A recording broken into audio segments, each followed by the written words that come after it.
sa kada bati, no? So, nanay niya, tsaka yung mga tita niya. Okay, Crystal, bumati ka na. Sa nanay mo, ayan, nanonood sila ngayon. Hi, Mami. Hello. May buntot sa atin. Hanapin niyo po yung Maylene Santiago sa Facebook. Hawig na hawig nito si Crystal. Crystal, basahan mo nga ako ng mga tatlong text. May 3 minutes pa tayo direct, no? So, may pagkakataon pa si Crystal para magbasa ng mga text messages. Punahin mo yung kay Grant Mendoza, Crystal. Ayan. Ito. May mas matangkad ba po sa kay EJ Fame sa Five. sa PBA. Kaibigan po siya ng dad ko.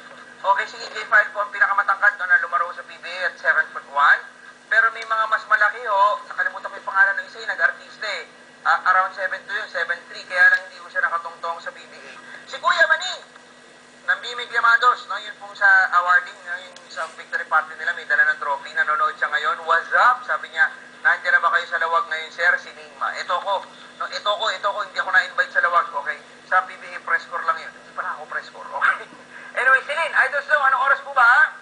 Anong oras po ba ipapalabas bukas sa Active yung All-Star Game? Thanks po, pakibati Idol Lan in Naku, wala po akong alam na airing time niya, no? Pero malamang mga bandang alas 6 po yan, yun pong Greats versus Stalwarts, no? Yun pong mga retired na sasamahan ho ng mga current PBA superstars. Okay, basa ka pa yung AJ. Pwede ba malaman official roster ng each PBA team?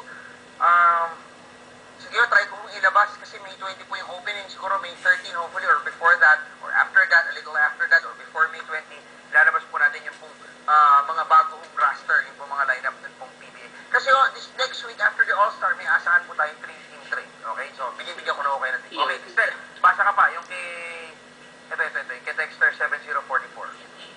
No, may pag-asa kayang makabalik ng PNP si Asi Taulava. Maganda sana kung doon na siya mag-retire. Hindi ko kasi pwede mag-trade directly po yung Meralco Ball saka po yung Tokentex.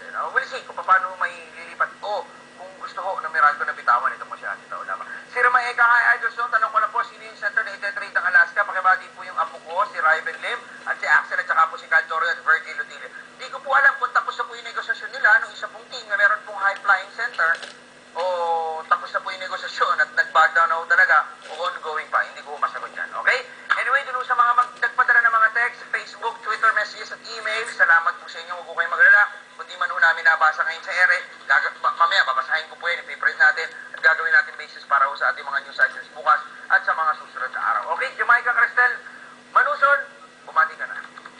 Hi, Mami. Love you, Katilok. Ribon sa Alma. Salubog ko. Yun lang. Saka yung lola mo sa... Si Lola, si EJ, si yung mga tita. Ma'am. Manuson Army. Si Daddy. Daddy mo. Bati mo natin. Yan. Tuwar pa. Okay, anyway, salamat po sa mga kapatid sa PTV Sports, PTV News, PTV Engineering, PTV DOC, PTV Props, PTV Creative, PTV Traffic, PTV Studio, at sa Sports Radio, happy 26th anniversary, Kuya Major Buling at saka kay Kuya Mandy. Salamat po sa inyo, at sa mga tropa ko natin sa studio, at sa technical team. Ako po ang inyong lingkod, Sobado.